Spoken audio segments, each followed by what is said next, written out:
Hello and welcome to the channel. We are here today with Guy and the team from Tingdene to have a look at the Viking 26. Now this is the Golden Jubilee edition. So we'll start on the stern as we are. As you can see, there's a recessed space there for an outboard. This particular one comes with a Mariner 40.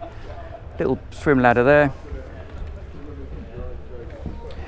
Now Viking have been building boats in the UK and Essex for well over 50 years now, so they really do know what they're doing. Category C boats are very much designed for river use only. Lovely sea cockpit section seating here down here. A little bit of storage underneath there. Input foot there for the table, and if I spin round here you'll notice also that there is a clever little window there that's throwing light and giving you ventilation access to that aft cockpit cabin. And I'm also going to guess that there's an infill there that will probably fill that in to make it into a bigger seating section or sun pad. Helm station up here with a fairly common these days folding seat that goes backwards and forwards. Step up to the helm station. Now this does two functions. One, it gives you a really good view forward. If I stand up and look forward, you can see there, it gives you an advantage from a visibility perspective. It also gives you additional cabin space down below. So we look at the helm. Usual selection of carling switches, battery voltmeter, 12 volt water tank, steering wheel. Then over there we have rev counter and a bow thruster, non-joystick control. So basically push the buttons, and there's your gear and throttle selector there. Obviously there's no navigation equipment here because this is very much designed for river use only, but a nice big space up here. And you'll also notice that you can choose an incredible array of fabrics and upholsteries. So these are built to order, so they don't build them for spec, they just build them when customers want to buy one. The wood is lovely actually. I've got a funny feeling it's solid wood to be fair, which is unusual these days. So nice aperture takes us down into the cabin. Lovely cabin. Again, because they're built to order, you can kind of choose the layout you want to a certain extent. So we start on the galley here. So this is a standard layout with a galley on the starboard side. Fridge down there, nice worktop, bit of storage over here. And then little sink with a fold down tap, double burner gas hob there, little bit of storage down there, opening window as well, which is nice. And you have storage down here, and then you've got a oven and grill, more storage down there.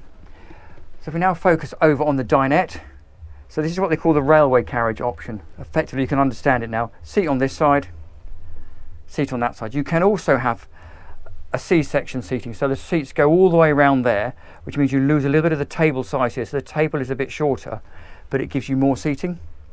And you can also have L-shapes, so you can have it going that way and across, or you can have just a forward seat here and then it running down across the back there. But again, that's the joy of a custom build. You can effectively build the boat to suit the way that you are going to use it. A couple of steps forward here, and we have then a bit of storage in that cupboard.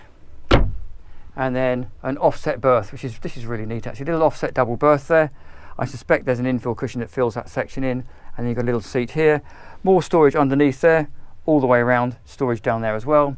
And then forward hatch either to escape or get to the foredeck, or for ventilation. If I go all the way up here and spin around, it's quite nice as well. There's a little curtain that comes across here. So whilst this is open plan, you can close it off if you want to. Same on this side. So if we then head astern, notice there's more storage down there as well. I'm guessing there's probably, there's storage under both seats there as well. So if we go backwards into here, we then have the heads. Very straightforward, very functional. Self-draining shower. Shower head there, an adjuster. Little moulded sink. And a Thetford toilet in there. Close that one off.